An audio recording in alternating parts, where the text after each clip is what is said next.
Thank you, Mr. Smith. I'll start the questioning. We'll go 5-minute rounds. The term data broker traditionally refers to a company whose main source of revenue comes from buying, selling, or storing consumer information.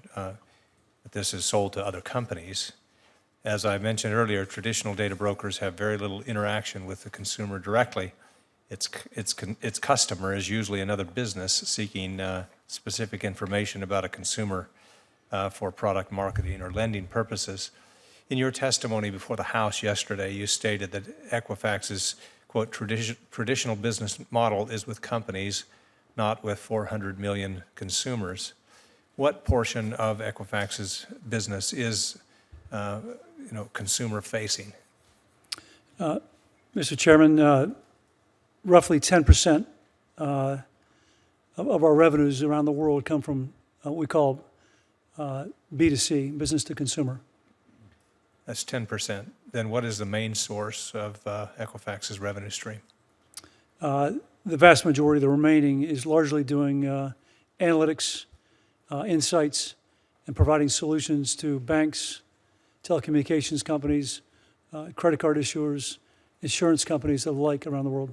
So if only 10% of the revenue is consumer-facing, what is the company's incentive for keeping consumer data secure when it has no meaningful interaction or limited meaningful interaction with the accountability of consumers? We are clearly viewed as a trusted steward of that information, and losing that information violates the trust and confidence not only of the consumer, but also the companies we do business with as well.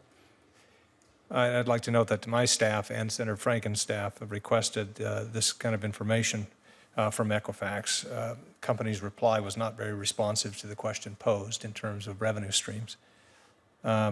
Specifically, I'd like Equifax to provide a description of its business model and identify all distinct sources of revenue. And I intend to follow up with the company in writing for the answers to these questions. And I would expect to receive a satisfactory response. Can we expect that? Absolutely, Mr. Chairman. I'll reach out to the company, make sure we get you that information. Mr. Smith, does Equifax maintain a company culture that prioritizes the security of consumers' private information? Absolutely. Has that always been the case? I've been there for 12 years, Mr. Chairman, and we embarked upon a very aggressive ramp up in creating a culture, creating processes, investing in people and tools to put security top of mind. There's not a day that goes by that we're not talking to investors, via 10Q, 10K, consumers and customers, our board of directors and our people, that being a trusted steward of data is vital to the mission of Equifax. What are some examples that demonstrate Equifax's commitment to security? Thank you. When I started 12 years ago, we had virtually no staff, no program around security.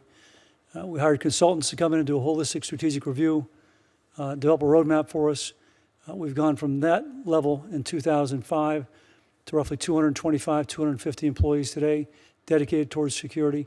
We spend roughly 12% of our IT budget on security. We've created an enterprise risk management program that largely centers on all of our risks, including security. Equifax waited 4 months after being alerted to a software vulnerability with the potential for criminal exploitation before taking any steps to stop the attacks. How does that reflect a culture that prioritizes security? If I may walk through the timeline quickly, that might bring some clarity. It was in March 8th of 2017, Department of Homeland Security sent out notification that there's a vulnerability in open source software called Apache Struts. On March 9th, we sent out directions to the security team to patch, look for, identify, and patch that vulnerability. Unfortunately, that's where a human error occurred. An individual who was responsible for the patching process did not get that request to the right person. March 15th, we deployed scanning technology to look for the vulnerability. It did not find the vulnerability. On July 29th and July 30th, a security individual saw suspicious movement of data, shut the portal down shortly thereafter.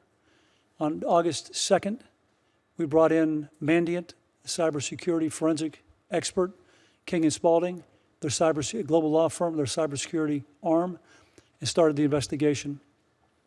To get to the heart of your question, Mr. Chairman, it wasn't until late August we had an indication that there was a breach of PII and of some significance. It was between then and September 7th that we worked diligently to prepare to go live. Thank you. My time has expired. I have some other questions. Obviously, some of them may be asked by other members. If not, I'll follow up. But Senator Franken, let's go vote as well. Just before ending this this portion, I'll go ahead and recess. Let's go vote as well. Just before ending this this portion, I'll go ahead and recess for the next panel, so I can go vote the 2 votes that we have to do right now. But just to